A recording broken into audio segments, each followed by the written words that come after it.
Good morning and welcome to Movement for Life with Shawn Robin. This morning we are going to spend a little bit of time on pranayama, Dirgha pranayama, because Mondays are for mindfulness. And hello, good morning, Rosie. She's coming in for a little bit of breath work as well.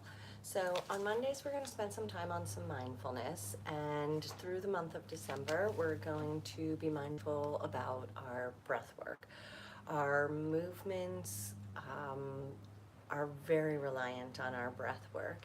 And so starting today with just something very simple, very user-friendly, um, going into what is called Dirgha Pranayama, and it's known as the complete breath, or Purna Pranayama for the complete breath, or Purnata is fullness. And so what we're trying to accomplish is a fullness of the breath within the body. And it's very similar to diaphragmatic breathing. And so essentially, this very basic way of breathing, but an intentional basic way. Essentially, when we intentionally direct our breath, we will wind up feeling the effects of releasing tension, resetting our parasympathetic system, and feeling some deep relaxation. And so what we want to be able to do is start out in a seated position. If sitting like this is uncomfortable for you, you can be seated in a chair. If seated is uncomfortable, you can do this laying down.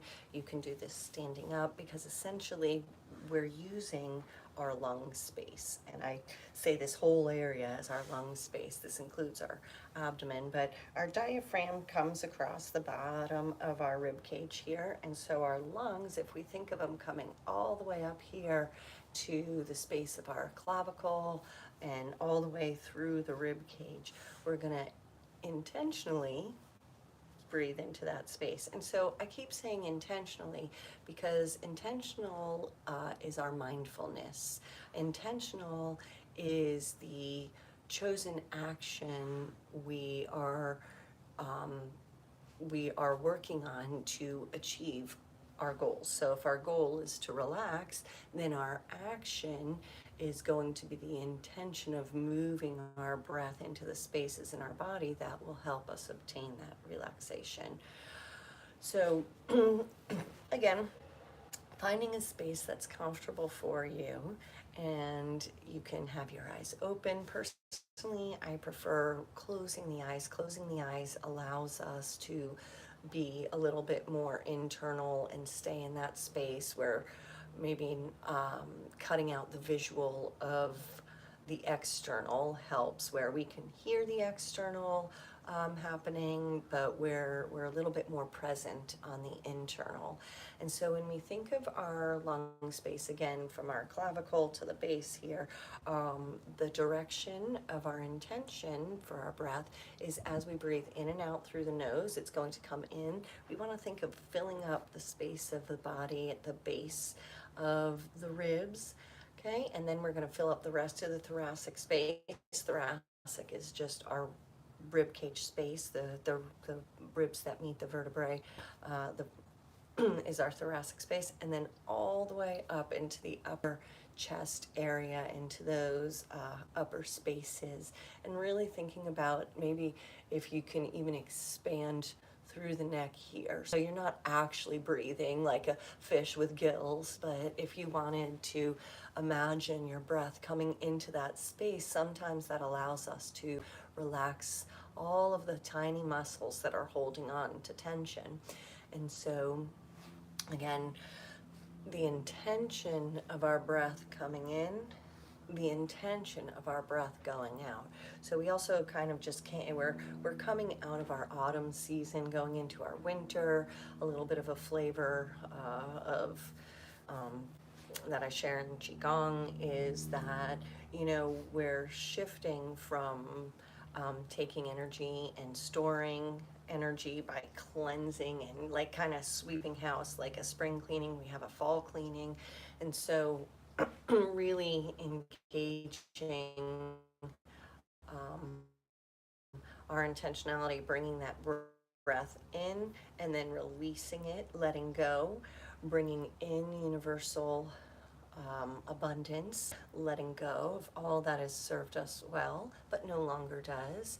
And again, creating space. We want to create space and openness, and we want to release and let go of that which does not serve us, while still maintaining space, while still maintaining openness, while still having that space for energy to move through the pathways in the body.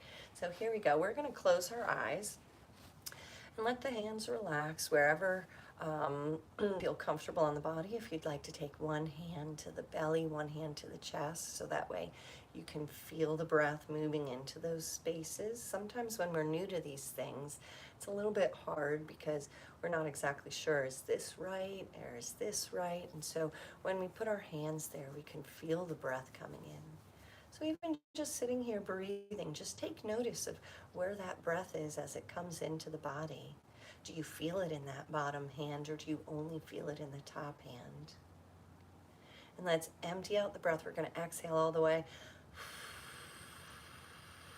Like you're blowing out birthday candles. We're going to breathe in through the nose. And see if you can feel that breath in the bottom hand. As the breath continues to fill the body like a balloon expanding through the chest, feeling it come underneath the top hand there and seeing if you could have it come into the space, we were saying, like gills on a fish, in that space where the throat meets the neck. And as you exhale, emptying it out from the top and down all the way to the bottom. So like water coming into a glass, it's going to fill from the bottom to the top, and as we drink it, it's going to go and empty from the top to the bottom. So we want our breath to move through the body the same way. And so I'll be quiet now, and maybe you can hear me as I breathe through these spaces. You know, one popular question is how long? So we want to breathe in comfortably, nice and slow as much as we can. Pause at the top of that breath. See if you can hold that and feel the breath expanding through the body. And as you exhale, same thing, blowing out nice and slow and controlled through the nose, if you need to, through the mouth, like you're blowing out a birthday candle. But really striving to breathe in and out through the nose. During this season, when we get stuffy noses, sometimes it's a little hard, but with each breath, going a little bit deeper.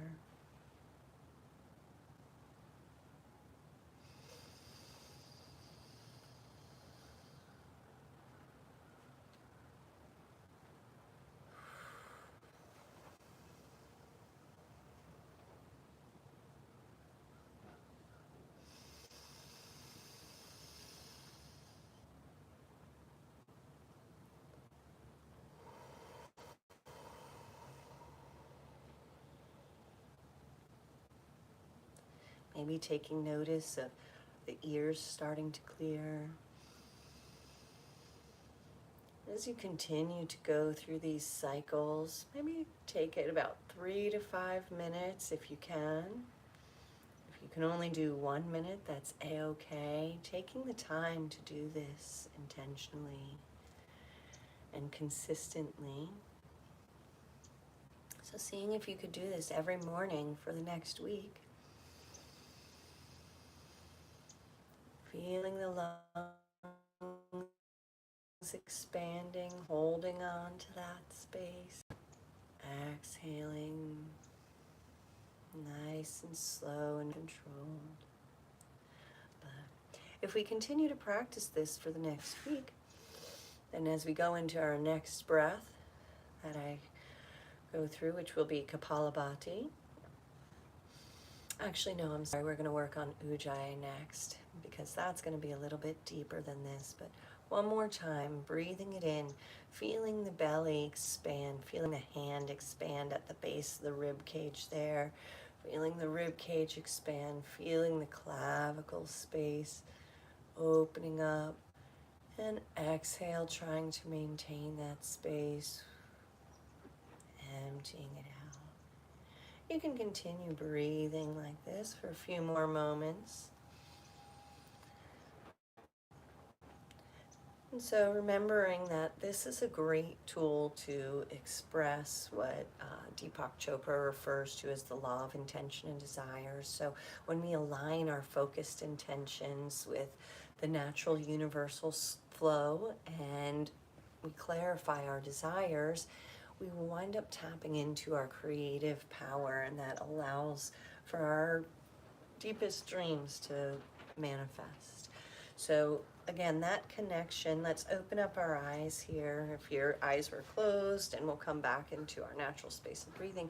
So when we take the time to slow down and again, be aware of what's happening on the inside, really thinking about that breath work, slowing it down, directing it, and moving it through the body, what that allows is for us, again, it helps us to release tension. When we release tension, that helps us to reset our parasympathetic system. And then when that starts to reset, we wind up feeling the effects of deep relaxation.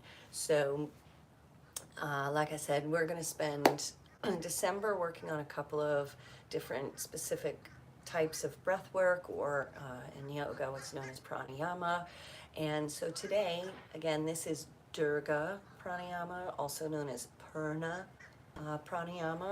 and it's a cleansing and balancing breath work. Again, it's very user friendly. It is also known as the three-chamber breath.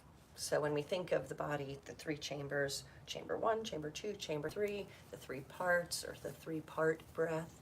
So again, it's very similar to diaphragmatic breathing because you're expanding the lungs, you're bringing the diaphragm down, you're massaging the intestines as you inhale, and you are squeezing the breath out on the exhale, bringing the diaphragm back up and massaging the lungs. And at the same time, the lungs are giving that heart a little bit of a massage as well. The heart's on the inside there, and the lungs are opening and closing upon the heart. The heart is beating from within. And so all of our systems starting to function together. The breath is what brings it all together.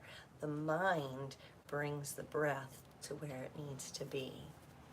And so with that said, let's take those arms out to the side. We're going to close it up, bringing the arms up, palms open, taking in that wonderful, abundant life force, drawing it down through our center. Let's pass the mind's eye, pausing there with the thumbs. And as the mind's eye is open, seeking light, love, and truth, we're going to bring those thumbs down to pass the lips. May they speak words soft and kind, and pausing in front of our heart, that it beats strong, full of joy and compassion. Namaste.